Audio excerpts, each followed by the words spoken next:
gradient f will be normal to this curve. Hi, vector calculus is a part of syllabus of BSc Physics as well as BSc Mathematics students. Mostly all the videos available on YouTube for vector calculus are inclined towards BSc Mathematics.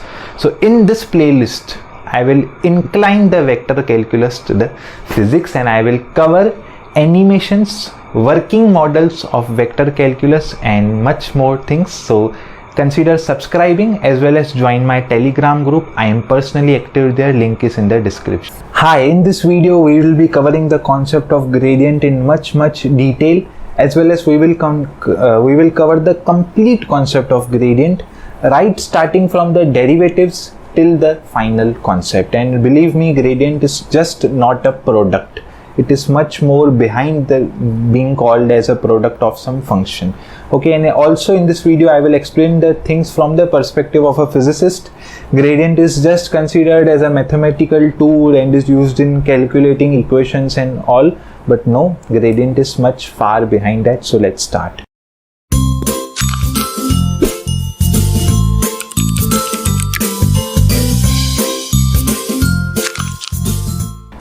Now the first thing is derivative. Now what is a derivative? For example, if my function is changing with respect to other function, for example, if this is my dx and this is my df and f is changing with respect to x, so suppose it is directly proportional to, as my dx changes, my df changes. So we know that there is a concept of adding a constant which is k, and this k here is referred to as a derivative or the rate of change of df with respect to dx. So in this case df and dx is small. Okay, the change is very small as compared to this case. Okay, so in the second example the rate of change is much higher. So that is the concept of derivative. Derivative is applicable when our function changes with respect to one variable. Now consider a situation where you have three variables and one function. For example, consider the temperature of the room. Okay, consider the temperature of the room. Suppose this is the room, this is a boy standing here, here it is some gas, here it is AC. So see, temperature will vary in the x-axis, temperature will vary according to y-axis, according to the height, because at the point of AC the temperature will be less, and of course temperature will vary in the z-axis because this was a 2D diagram. So now my variable t is varying according to dx, dy as well as dz. So here comes the concept of partial derivatives, where we follow the method. We calculate the derivative with respect to x, keeping y and z constant. We calculate the derivative of t with respect to y, keeping x and z constant. We calculate the derivative with respect to z, keeping dx and dy constant. So that is what is the concept of partial derivative, which is referred to as del t is equals to del t by del x times dx. This dx indicates that y and z are kept constant. Del t del y times dy plus del t del z times dz, and here it is dt. So this is also referred to as the theorem on partial derivatives. In other books in many books you will see somewhat a variable multiplied, for example say ds. So if you multiply some other variable ds, then you have to multiply that by every other variable. This is also a corresponding statement of the theorem on partial derivatives. Fine. That was about derivative, that was about partial derivative. Now I want to calculate the direction of a derivative. I want to calculate the derivative in a particular direction. For example, I want to calculate the derivative in the direction of suppose AC. I don't want to follow this general method. Then what I should do? So for that we have a separate derivation for directional derivative, and one might be thinking that what this RG is doing here. What is gradient? Gradient is just one special condition of directional derivative. Directional derivative is somewhat a generalized concept, then gradient is just one particular case of the directional derivative. So that is why understanding directional derivative is the 80% of the step you need to do. So let us consider a point, say a point is M point. Okay, so it will have some coordinates m1, m2. m1 represents the x coordinate, m2 represents the y coordinate. I am keenly interested in the direction. I have no interest in finding the magnitude. So let us say that the magnitude of this is 1, and the concept which I had applied here, it is called as parameterization. Parameterization initially means how I can reach to point M. So for that I have to start at some point. So let us say, suppose I start at origin, some other person start at some random point, say 1. So basically x0 represents my initial point in x direction, y0 represents my initial point in y direction. What is S? S is referred to as the distance I have to cover to reach point M1 and correspondingly point M2. So this is what I referred here is called as parameterization. So finally, let us apply the first principle of derivative. You might be aware of the traditional derivative which says f of x plus h minus f of x upon h is equals to the df by dx, right? So same thing I have applied here for the points x0, y0 in the direction of M, and this is what the statement is, because x ultimately is equals to the x0 plus sm1, y ultimately equals to the y0 plus sm2, and this is the function f. Now we can clearly see that my function f depends upon x and y, right? My function f depends upon these guys x and y. But x and y themselves depend upon the s coordinate, because in this equation x0 is a constant, m1 is a constant, y0 is a constant, m2 is a constant. It is the distance s which I have to travel and which is changing, right? So basically here I have to apply then chain rule, because that is what we do in the chain rule. First we take out the derivative of one thing keeping other constant, and we then take out the derivative of that thing. Okay, so this will be the final expression where my function, if f is dependent on x and x is dependent on s, in the same way f depends on y, y depends on s. So by applying chain rule, what we do in chain rule, suppose I have a function cos of t square plus 1 for example, and I have to calculate derivative with respect to t. So what we do, first we take out the derivative of cos of theta. So what is that? It is become sine of t square plus 1. Then we separately take out the derivative of the other term, right? We separately then take out the derivative of t square plus 1. So basically that is what I have written here. First f depends upon x, so take out its derivative df by dx.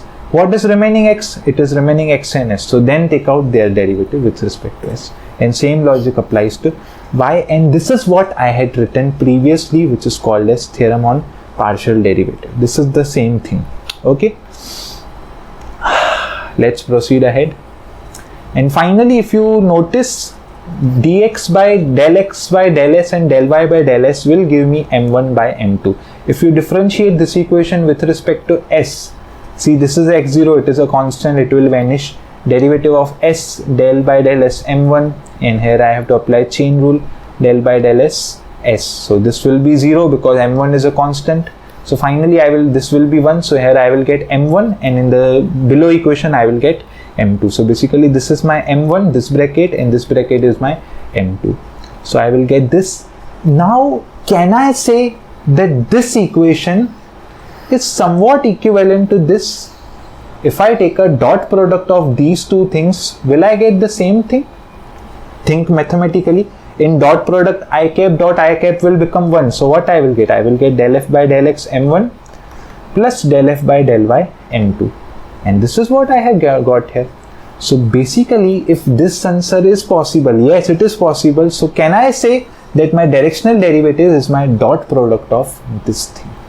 Okay, where what is del? Del is equals to the del f by del is equals to the del by del x I cap plus del by del y j cap. Okay, so if I multiply del by f, then I will get f here, and f here. Of course, it acts on f, and that is my expression for the directional derivative. Okay, let's keep this statement aside. Let's proceed further. Now, what are level curves? Usually, you might have heard people say that gradient is normal to the surface. No. Gradient is not normal to the surface. Gradient is not normal to the surface. Gradient is normal to the level curves or contours or equipotential surfaces. Okay, gradient is normal to level curves or contours or equipotential surfaces. All three have the same meaning. Consider I have a hill. On that hill, I want to calculate a curve which represents the height of 500 meter. In geography, you might have seen that I have to calculate the curve. These maps are called as topographical maps, which include detail about particular factor. For example, this is a topographical map of some height. Okay, actually this is the topographical map, the one you are seeing below. First we take the initial curve, the original curve, then we calculate the parameters in terms of curve, and then we plot it in the 2D. If this is in the 3D, the curve will be plotted into 2D, and this diagram here is referred to as the topographical map. I will show this again in the video. So basically these curves are called as level curves. For example, you can see this blue curve here. So this is called as level curve. At this curve, every point measures the same. For example, at this curve, the height of every point is 10 meter. Okay, so these things are called as level curves. Our gradient is normal to these level curves. Our gradient is normal to these level curves. Okay, what is the proof? Suppose consider a curve. Again, let us do some parameterization. Say t represents the height x of t plus y of t. X coordinate of height, t coordinate of height, means x coordinate of where I want to reach will be equal to the some constant c. Say height is 10 meter. Take out derivative of this, so derivative of this term will become 0, and again f depends on x, x depends on t, so again I have to apply chain rule, and if I apply chain rule I will get this term. Wait a second, isn't this term appear similar to this term? Right? If you notice clearly, both terms look alike, right? So yes, I can say that my gradient of f, if I dot product it with the derivative of r, gives me 0, and this is one of the most important result which has some practical existence and applications. For example, what is dr by dt? What was r? R is my curve.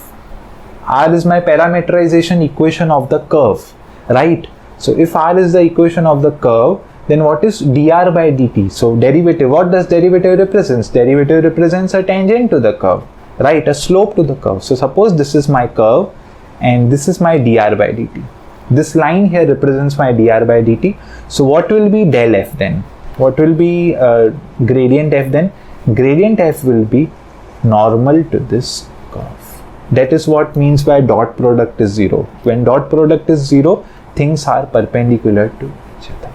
So this is the first application of gradient, that gradient is normal to the contour lines, to the equipotential surfaces, to the level curves. Gradient is not normal to the random surface. People say gradient is normal to the surface. No. Okay. So basically, what is gradient and what is directional derivative? Directional derivative is generalization. Okay, we consider the general case of directional derivative.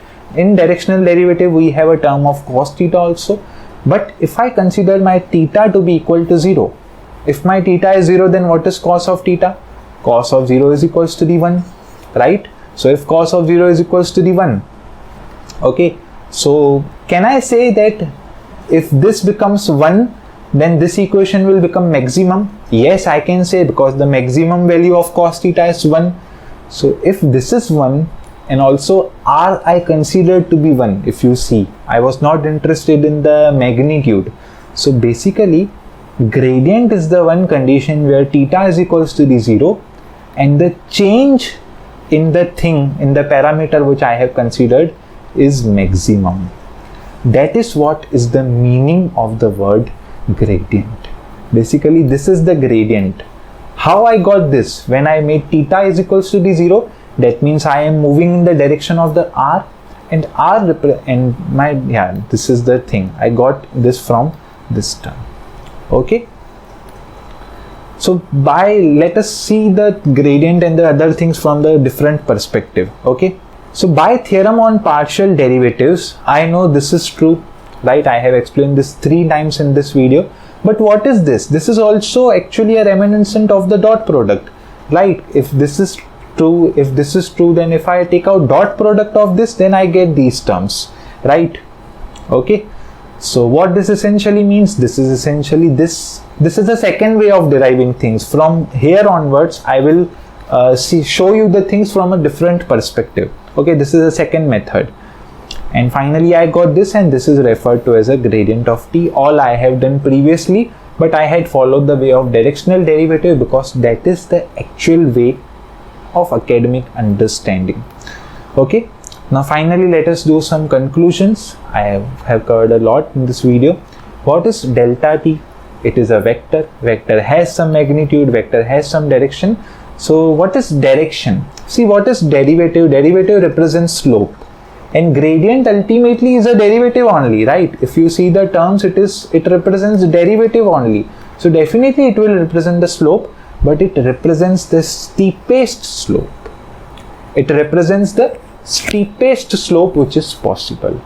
Why steepest slope? Because the magnitude is maximum. That we will cover in the magnitude section.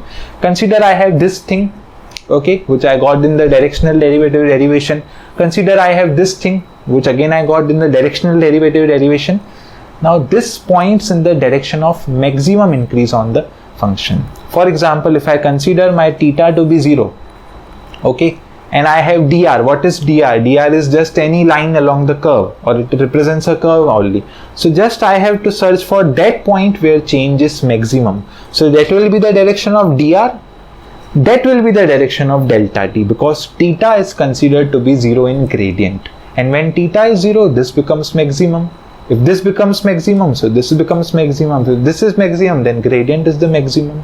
Okay, and that's it. We covered the whole concept of gradient in much more detail. So if someone asks you why gradient is normal to the contour, you can just give them this as a proof. This derivation as the proof, right? We consider this 2 ppt derivation. If someone asks you why gradient represents the maximum slope, you can show them this derivation or this explanation from here onwards. Okay, theta is 0, so cos of theta is 1 is maximum. And finally, what is the conclusion? Conclusion is it represents the maximum change. That is first thing, and it is normal to the contour line and not to the surface. It is normal to this contour line. You consider any surface, you draw a tangent, gradient will be perpendicular to that tangent. And that is what is the use of gradient in real life. I hope this video added much value to your life. Don't forget to share among groups, because now I keep this responsibility on you to share this wisdom of gradient. And let us not make people think that gradient is just mathematics and there is no physics. There is much more topographical applications of gradient in real life also. So basically we consider derivative, we considered partial derivatives. I explained you directional derivative. What is gradient of scalar field? We considered in the form of temperature. Link between both of them. See, directional derivative is generalized form. Gradient is one such application where theta is equals to d, one such case where theta is 0. Meaning of gradient we show in the terms of magnitude and direction. I covered both mathematical proofs, level curves, normal curve. Misconception: gradient is mostly just understood that it is just this, nothing else. Also people say gradient is normal to the surface. It is not normal to the surface. And wrong explanation: if anyone explains to you gradient directly without explaining to you directional derivative, then it is a wrong interpretation of the gradient. I hope you love this video. See you in the next video. Join my Telegram group and see the other videos of this playlist. Every data or even my contact number will be given in the description.